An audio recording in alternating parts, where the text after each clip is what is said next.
Hey everyone, and welcome to Backseat Sports. I'm Josh, and that is Caleb.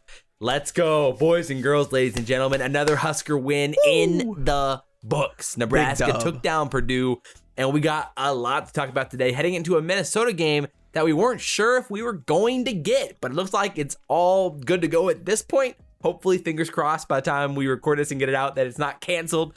But before that, Caleb, how you doing? How you feeling? Well, I'm a lot better this week. Obviously, the Huskers got the win. Very excited. I was very nervous headed into this game. Of course. But man, the Huskers secondary came through, and Purdue really came through as well.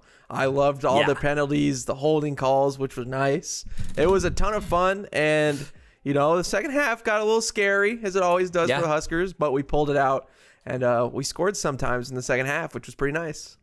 Amen. I know. Like, legitimately, I mean, obviously the game was a little bit ugly. We're going to talk first about, like, the Purdue game. We're going to break it down a little bit, what we learned about that game, about the Huskers and everything else moving forward.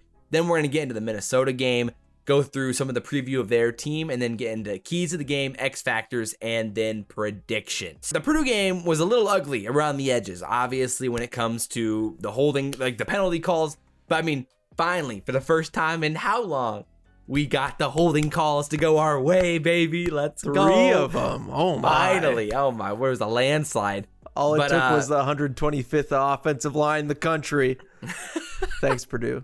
Yeah. Thank goodness. I mean, there was 20 combined penalties. It was an ugly one across the board when it came to that side of the field, obviously. But let's start on the offensive side of the ball for Nebraska. Obviously, a lot to talk about there. Thoughts on this offense as a whole? I mean, we can maybe start with the quarterback talk. Adrian, of course. Adrian he's playing pretty well. Surprised. Yeah. I mean, like, a little bit surprising based off what he was playing earlier in this year, but he's bounced back after being benched and has played very, very good. It seems like that's what he needed to kind of refocus, get focused back up, and he's playing some good football right now. Thoughts on Adrian, Caleb? Yeah, man, he threw his most accurate game this year, really accurate, and just a good game manager. Taking what the defense was giving him. He had that, really nice run play that he had for the touchdown, which was really exciting. Yep. He turned definitely nothing into something with that. And, good on him to kind of bounce back. For sure. It's been a tough road for Adrian, and I don't think it gets any easier. And I don't think that it's necessarily over. But if he continues to, manage games, put us in a position to win the way he had, and just, again, being able to score points, not turning the ball over, holding on to it, not throwing picks, I think that he can secure his starting role, kind of. For sure. Yeah. Well, and, who knows what happens with Mackenzie Milton. That's a whole nother conversation to have here. But, yeah, I agree. Overall, I mean, Adrian's taking care of the ball. He's, making drives happen, getting the ball into the playmaker's hands and doing a good job, running the ball pretty effectively as well. So, I mean, we got to be pretty happy with Adrian. He's getting back to that, freshman playmaker form, but it still feels like he doesn't have all the confidence yet in his arm to throw downfield. I mean, we saw a few, again, we're slowly starting to dig at the diamond, figuring out where that diamond went, because we saw that throw to Austin Allen down the field, that if Allen doesn't, kind of trip over himself after extending for the ball, that could go for a touchdown. It was kind of our biggest throw downfield in a while, and he hit Wan'Dale on a few plays down the field that were pretty nice as well. So I think both of us were very happy to see Adrian playing, I think his best game in a long time, and stringing together now back-to-back good performances. I mean, Frost did say heading into this game that they were planning on still switching up the quarterbacks and playing Luke out there, and ended up that we had to because Adrian got banged up, that shoulder little issue there for a second, which was a little bit worrying, but the plan originally going in was that Luke was going to see the field quite a bit, but Frost said in the post game that at the end of the day, Adrian was playing pretty well, and things were going his way, and so they stuck with him, and it ended up being the right call, I think. All things considered. I mean, I was fine with it. Again, he wasn't turning the ball over. I was guessing that's probably when they were going to make the switch, and Luke came in and he made a really nice throw too. That first down throw? Yeah, his first down throw, that was the hardest throw I think any of our quarterbacks have thrown this whole year. He zinged that thing in there, yeah. I mean, he'd heard a lot, too, about, him not having a strong enough arm, and he just guns that in there into a tight window, too. And, he is still the leading rusher on our team, even though That's crazy. Yeah, I mean, he's averaging like almost 6 yards a carry, and he has 3 rushing touchdowns. He's definitely still a stud, and I would like to see him get out there, as he might be the best runner on our team, either him or Wan'Dale at this point. And I saw Adrian have a couple, like, a little bit faster moments, not on the touchdown. For sure. But there was that third down run that he had that was a nice design run that was blocked pretty well. And I saw him finally hit the hole with that speed that we haven't seen in a while. Dude. Yeah. It's weird. Where's that? Like, I know he has another gear, and we just haven't seen him. Maybe he's just worried about, taking the hit, not getting injured. But right. Yeah, it was 3rd and 1, and he busted that hole, and like he was like, whoa, there's the speed. There it is. Like, what? We don't really, again, I think maybe it's an injury thing where he's just a little bit nervous about getting hurt and hurting his starting spot right now. And obviously he's in a fragile spot, so maybe, but at the same time, he's got to play with that confidence, because when Adrian's got the confidence, he makes throws, he's running fast, he's running hard, and makes incredible plays. And so if we can keep this Adrian up, this is a good sign for Nebraska moving forward, and especially if he can continue to gain confidence and take care of the ball. If he can be doing that, and it was on the road taking care of the ball in a game like that, that was awesome to see from Adrian. So again, we've been critical of Adrian when he hasn't been playing well, but we have to give him the praise when he is playing well, and he's been leading the team fantastic. I mean, he handled the benching perfectly, and he's done a lot of really good things for us these past 2 weeks. So shout out to Adrian for really doing everything it needed to do after hitting the bench.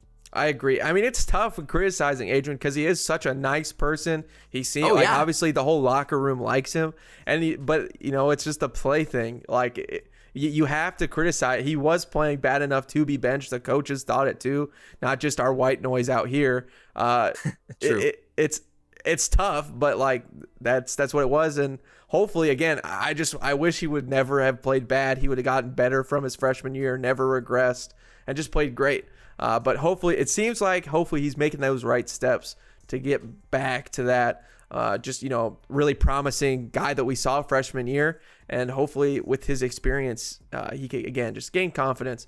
Josh and I, we talked about this too while watching the film. As the game went on and he actually got some throws under his belt, the throws looked a lot more confident. Agreed, dude.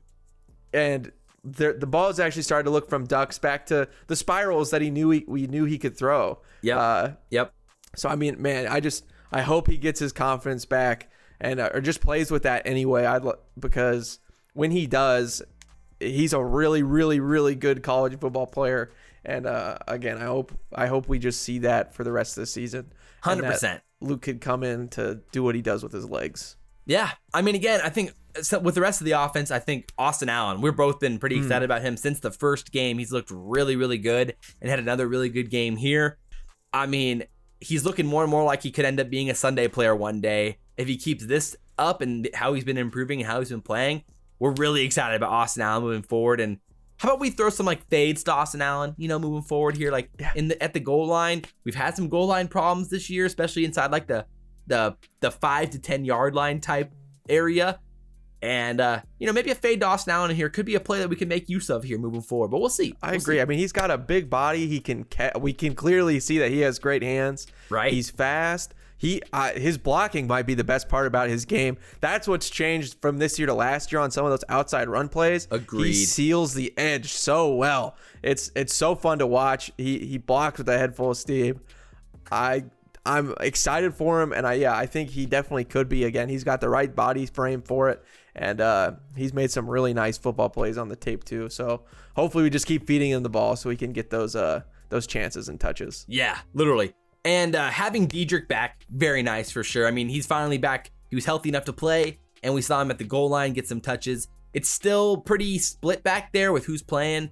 And Scott the third was not out there this game. I think he was injured, unavailable for the game. So that was unfortunate, but the running back situation seems to be in a little bit better spot than it was in the past few weeks with so many young guys out there. Having Diedrich back now, Wan'Dale can play a little bit more out, at wide receiver in the slot, and we can try to find and get him the ball that way. And overall, I think it was nice seeing how involved Wan'Dale was, and just I think overall the game plan felt really nice. It was working, and the offense just really had its best performance. The offensive line really looked good as well. Yeah, I think Purdue gave them lots of help with that. They True. could not get pressure. But we'll take it any way we can get it. And yes, they did obviously play their best game. And our defense yet again steps up. I think obviously the first guy we have to talk about is a guy that Josh and we've been oozing over him since we've seen him on the field for a couple years now. Taylor Britt, we've said it. He's such an exciting, great player. And just does it yet again against another, just more NFL talent. He just steps up again. He stays with his guys. Obviously, everybody's seen that tip now that was crucial for our team. Yep. And, maybe if Dismuke doesn't run into him, that 89-yard touchdown play doesn't happen as well because Cam was right there, dude. He had his hand right about to hit that ball, and then in comes the battering ram. Again, Dismuke has a little bit of problems with lowering the helmet and launching. He doesn't always look where he's hitting, And Cam felt that. Yeah. Again, that was a worrying moment in the game where that was like, wow, oh no, here we go again. Buckle your seatbelts, Husker fans. But thank goodness it ended up not costing us in the end. Too bad. But 100%. Cam Taylor, he's right there with one of the best players, best corners in the Big Ten. He's right up there at this point and on track to be an NFL player as well. Hopefully he stays around for another season because we need to see Cam Taylor in this Husker red and up for another year. But I think JoJo, again, he played a fantastic game. Really, really good across the field there and exactly what we needed. And again, I think we're still seeing the growth there from Reimers, and Garrett Nelson saw a lot more of the field as well. So this linebacking core is slowly but surely working its way into becoming a pretty decent core. The pass coverage was better, I think, in this game. Agreed. We were pretty willing to let Wan'Dale and David Bell kind of just dominate the middle of the field, just let them have as many catches as they wanted. But besides that one broken play because of Dismuke smacking Cam, we really didn't have any busted coverages or big time plays allowed for the most part. I don't know, how do you feel about David Bell and Rondale overall? I thought we kept them in check. Yeah, we knew they were going to get fed. They obviously had that big play, and we knew they were studs. But yeah, we did a really good job containing them. And Rondale had 1 million catches, but only for less than 100 yards, less than and so it was right around there. I can pull it up here in a second, but yeah. But yeah, that's exactly the kind of thing we need to just be able to contain them, stop the big plays. Let Purdue make mistakes elsewhere. Let them earn it all the way down the field instead of, again, those chunk plays, which takes no time off the clock. We made them have to sustain long drives, which they weren't able to do all the time because our defense played a great game. So they combined for 23 receptions for 211 yards, but one of them was an 89-yard touchdown because of the broken coverage or the broken tackle. But yeah, Rondale had 13 catches for 78 yards, kept him in check with a long of 19. That's fantastic. You ask other teams who play Purdue this year, and you can say you can keep Rondale under 78 yards with a long of 19, and they'll be like, please, if that's all he does to us, that's amazing. So overall, you gotta be really, really happy with how this secondary played, keeping those guys in check for 98% of the game, aside from one play. Yes. Which we talked about in our breakdown. We said we imagined in our preview, we imagined there was going to be one play that was going to happen, but overall, I think pretty happy with how that all played out. So, defensively, the defensive front had an okay game, I'd say. When it came to run stopping, Purdue couldn't get anything going. They ended up with -2 rushing yards, if I remember right, -2 rushing yards. Overall in the year, Xander Hovarth was 7 for 21. Yikes. Overall, Purdue, again, they don't want to run the ball. They want to throw it. And about as good as the teams played Purdue offensively, we gave them a few extra opportunities, a long play, and it let them hang in the game. But overall, I was pretty excited with how the defense played as a whole. Yeah, and just lastly, special teams still a problem. We blocked a punt, and then, they do the same. Kind of tough. Yeah. And penalties. Yeah, and then penalties. Good thing that Purdue just matched us every single time that, we made some mistake. Purdue they played said, we can do that better than you. So oh my. We really appreciate that. And so we still definitely need to clean things up. But their offensive line was so bad. We were getting pressure with 3 guys. It was fantastic. Robinson looked really good. Yep. The offensive line looked a lot like our offensive line last year. Just missing assignments, not knowing who to block. It was great. Right. Yeah, I mean, I would imagine this offense, if they had like a top 50 offensive line, they would be insane. Like, I feel like they could open up a lot around the field. If they could have any type of running game at all, they would be hard to stop. So hopefully for their sake, Purdue, if fix this offensive line, this offense is going to be crazy. But I think overall, we got to be pretty happy with the game as a whole. Again, the penalties were an issue and something that, I mean, has to be figured out if we want to compete against good teams when it matters the most. And again, these are the things against Iowa. If we play this football against Iowa, we're still not beating them with the mistakes that we made in that game, even though we didn't turn the ball over. But the penalties themselves are enough to stop you against a good team.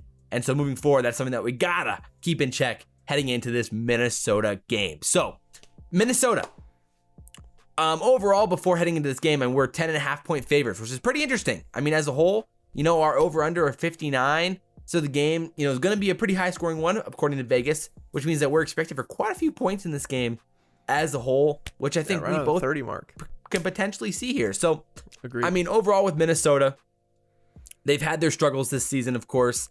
I think a lot of people would say that they're pretty happy to be 2-4, right? Or 2-3 at this point. I mean, with a close win against Purdue in their last game they played, but they have not played a game since November 20th. The phantom pass interference. Oh, right. There was a little. It's a tough call, man. But yeah, that was a tough game. Purdue had every chance to beat Minnesota there, so they had a narrow win against Purdue.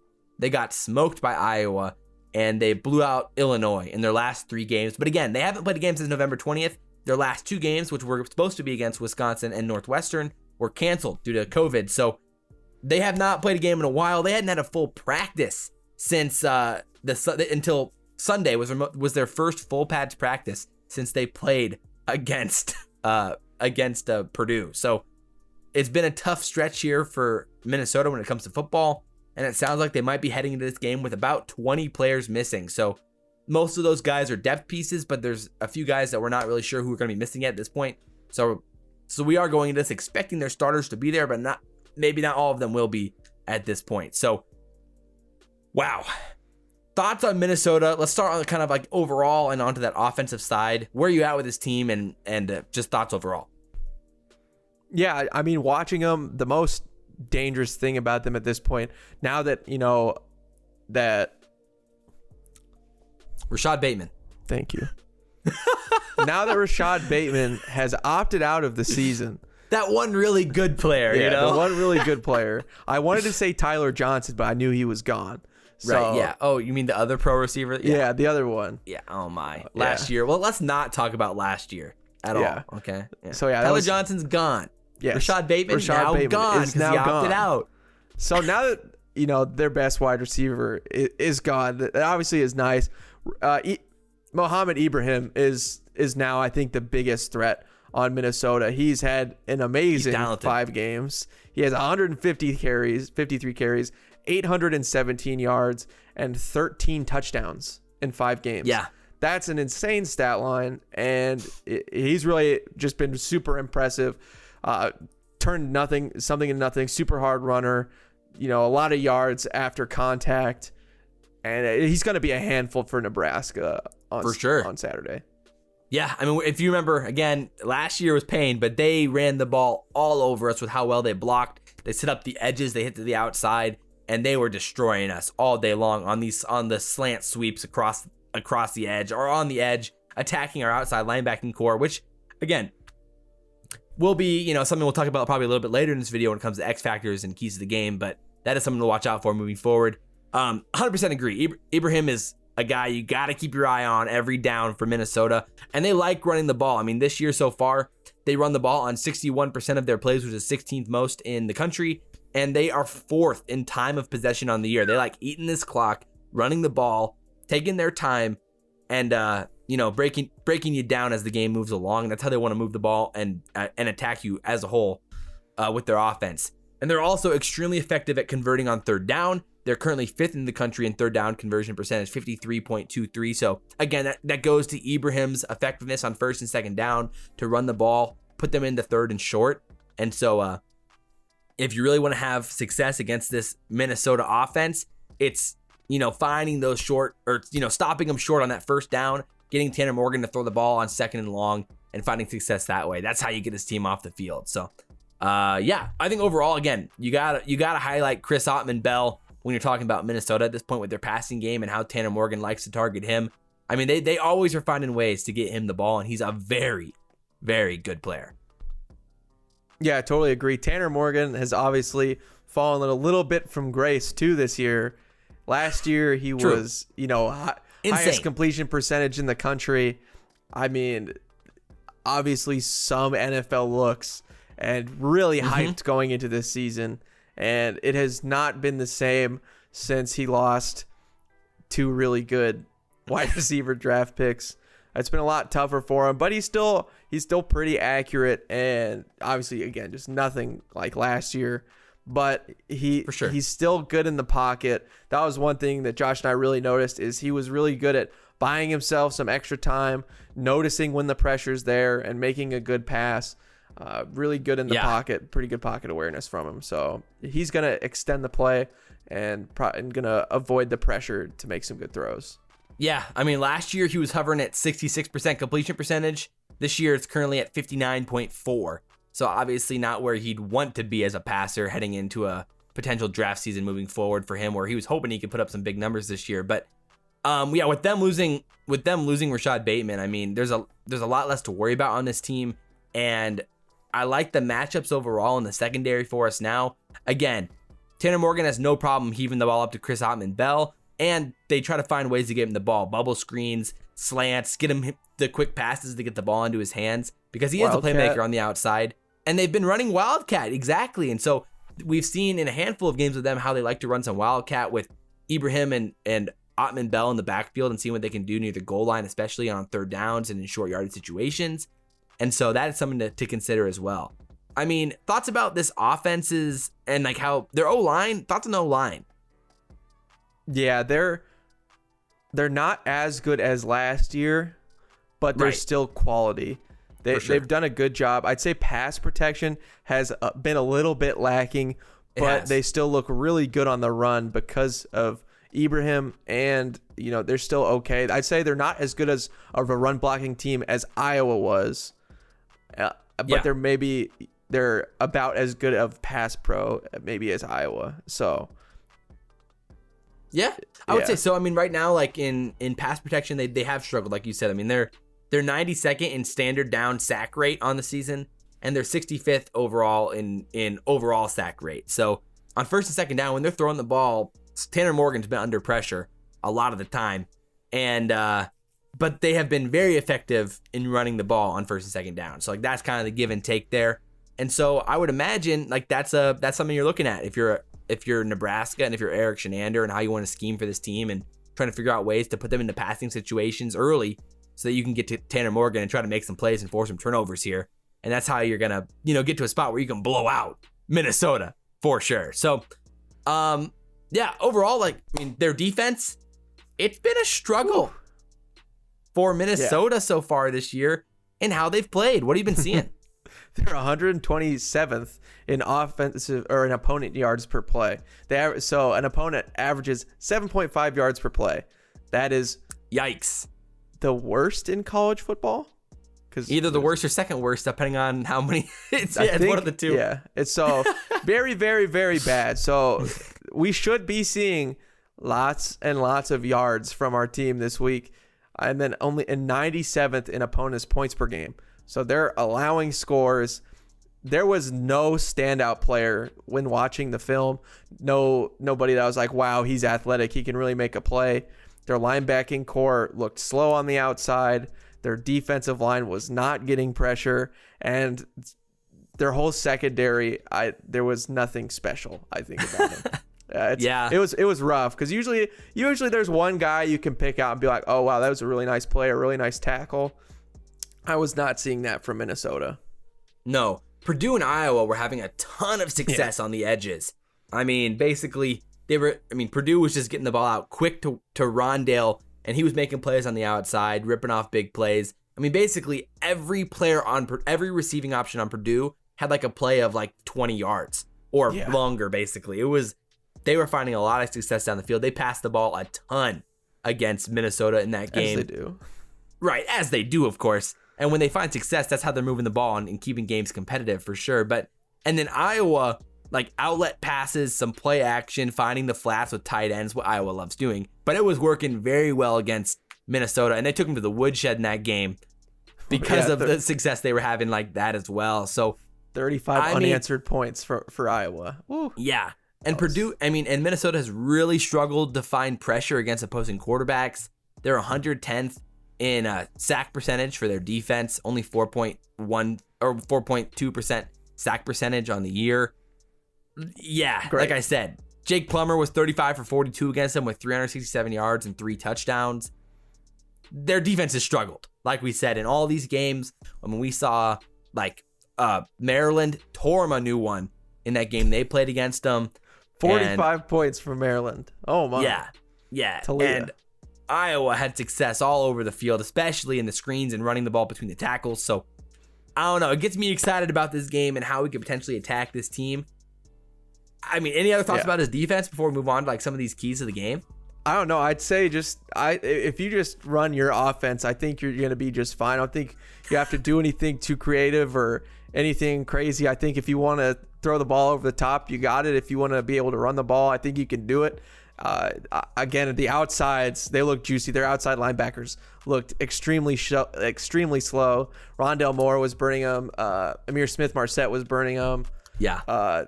Sargent was torching them. Just, all the teams that we've seen play, that it's David Bell torched them. Maryland. It's very, very porous of a defense. Yeah. It's there's some holes. Right, for sure. So with that said, let's move into some of these keys of the game and some of these X factors. I mean, first of all, on the offensive side for Nebraska, I mean, like we said, you can attack the edges here. Get Wan'Dale the ball. We say it every single week, but this week it matters because he can find success out there on the edge. If Adrian can effectively get those screens to him quickly, I think Wan'Dale could eat on the edges here, especially with how effective our pass blocking has been on the outside recently. Man, I hope our offense is excited about this game because there is going to be some opportunity to score. And if we struggle in this game, I'm going to be so frustrated because every team has found success. And if we don't, like nothing makes sense in this world if we're really, really struggling on the offensive side in this game, especially with them missing players and lacking depth on the side probably this game. We should find success and attacking the outside with slip screens, with fast plays, with bubble screens, sweeps. How we like it, how we like playing our offense matches up very well in this game to attack the Minnesota defense. I mean, that is an X factor or key to the game, something to watch. Let's make it happen. I'd love to see Luke get a couple of Wildcat possessions. Ooh, I mean, essentially just running plays. I mean, and he can throw it too, but I think it's fine that Adrian goes a majority of this game as quarterback since he's been able to show that, he can maintain the ball. For sure. But I think Luke is, man, their defensive line, their linebackers aren't quick. And I think at this point, it's pretty safe to say, again, that he's probably our fastest player, maybe besides Wan'Dale. And I'd absolutely love to see some option with him and Wan'Dale and just see them cook the outside with there are this some team. Fun packages we could have with that for sure. Sure. Whew. And I agree. Like, legitimately, I think Austin Allen could have an incredible game here with some of these seams through down the middle here.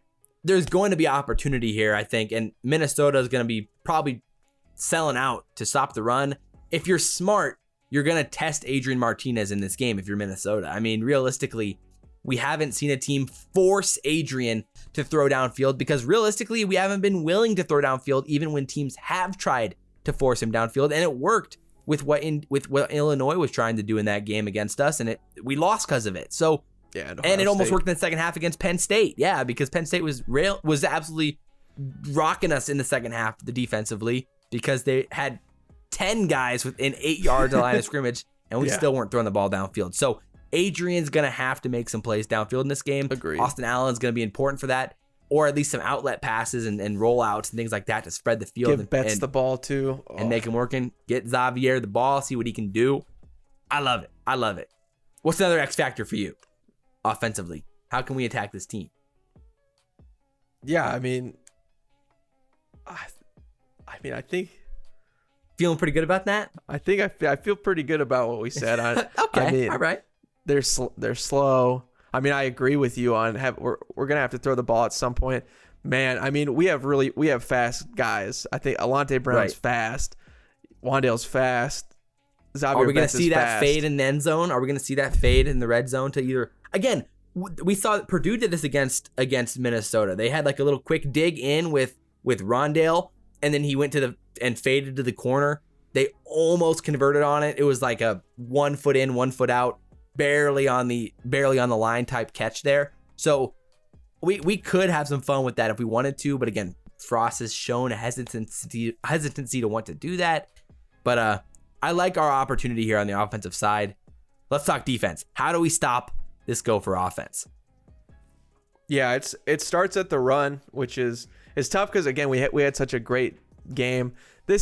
We saw against Iowa though our linebackers having trouble tackling just soundly against Sargent, and that's what kind of fears me about Ibrahim. He's shifty. He has nice spin moves. He is again really good but he'll lower after that contact. Shoulder. Yeah. We have to wrap up in this game against him. And I think if we can do that, if we can stop down first and second down again and trust at this point, our very solid secondary, I think we're going to have a really good game. I think again, Ibrahim, he's really good at running the ball. He's getting 4 yards a carry. If our defensive line, our linebackers can wrap up, gang tackle, and not just use our shoulder pads, but use our arms too, and wrap up, I think we can play a really good game against Minnesota. Agreed. I mean, like realistically, I think we can find some pressure here. One key to the game for me is interior presence in our front seven, like getting pressure on, in the one gap and the two gap, basically really pushing that pocket through the middle of the offensive line there and forcing Tanner Morgan, making him uncomfortable, not allowing him to climb the pocket. If we can force him on the outside, see what he can do, make some mistakes. And when he's not able to climb the pocket, there was some throws in that game where he tried to heave one up on that left side. It got picked, returned down like the 30 against Iowa. He tried to make a throw against Purdue, was picked off across the middle of the field. There's some opportunities there if Tanner Morgan's uncomfortable. And we've seen him try to, trust his arm to zing some things in there. And it hasn't worked this season like it was working last year. And that's definitely an opportunity for the secondary to make some plays, I think, overall in this game. So I really, really like the potential there. Again, I agree with you. Unlike last year, where our linebacking core just really lacked some athleticism, considering the guys that we were consistently playing with Colin Miller and Mo Berry and Caleb Tanner in his freshman year. So this year, we've seen a lot more athleticism in our linebacking core, and I'm feeling a lot more confident that we can play the edges significantly better than we did last year. Yeah, it's going to take some discipline. Ibrahim's really good at, the play breaks down. He makes something out of nothing. The linebackers are going to have to stay home because, again, he is really shifty, and it's the best running back we've seen all season. So yeah, I think we're going to have to play some solid defenses. Yeah, I really think this is the best running back we've seen thus far. For sure. So with that said, let's get into our predictions.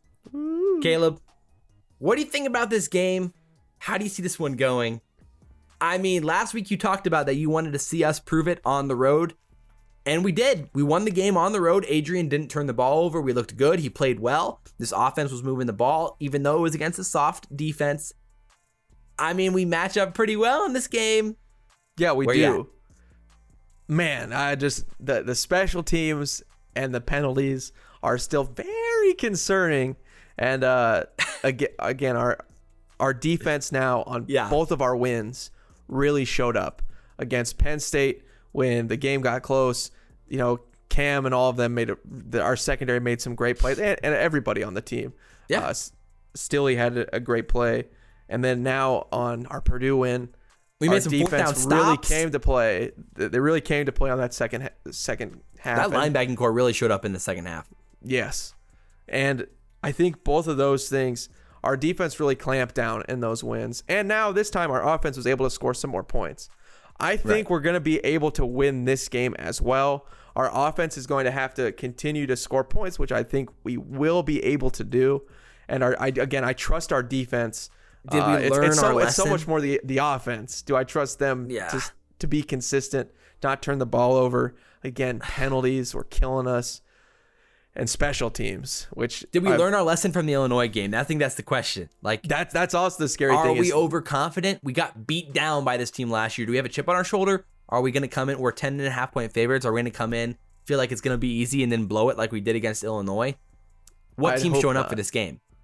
I think a motivated team. I want to say that they've learned their lesson, the extremely painful hard way. I don't think they'll ever forget it. I don't think I ever will. I felt, still thinking about it just makes me sick to my stomach. I think we win this game 35-24.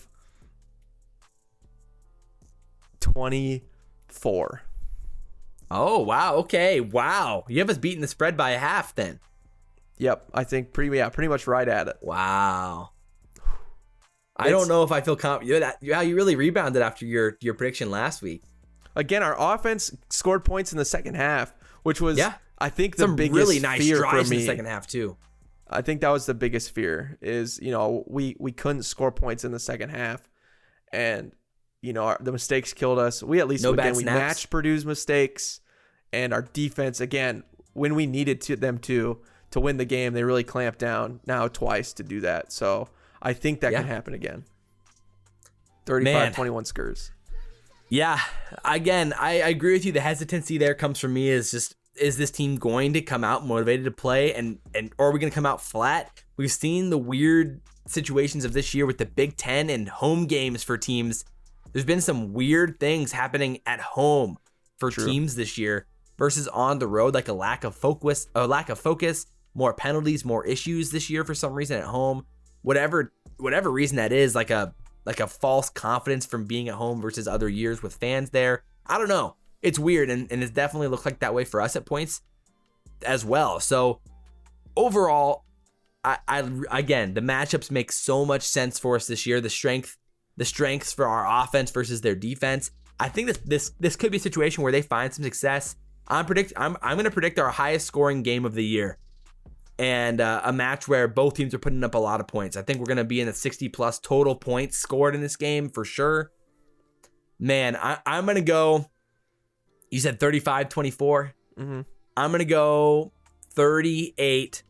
38-31. We play in a closer one this time around. Minnesota plays probably their best game in a while and keeps this one close against us with some mistakes on our end. I think we're going to, we can't go too long without turning the ball over. So I'd imagine a turnover is going to happen sooner than we'd like. But I'll go 38 to 34. You said 31. 38. 38-31. I'll go 38-31 actually. I said 34 originally. But I'll say 38-31 in a pretty interesting game here in Memorial Stadium and how it plays out. So overall, I'm excited for it, man. I'm really looking forward to how this game plays out. I have confidence in this Husker team after what they showed us in this Purdue game and in the past few weeks of the improvement that we've seen. And the resilience in the Iowa game, even though Iowa's been a pretty solid team this year overall. So even though we made plenty of mistakes in that game, don't get us wrong. So I don't know. Any other thoughts? Because I think that's about it for us. Do you see it? If they score 31 and we have a turnover, do you think Luke gets some drives or no? Or is it Adrian the whole time? I think Luke's going to get at least a little bit of time here. I think at this point you have to game plan him in a little bit. For at least a package or two at some point, because we've seen the talent that he has to run the ball, and the offense can work with him.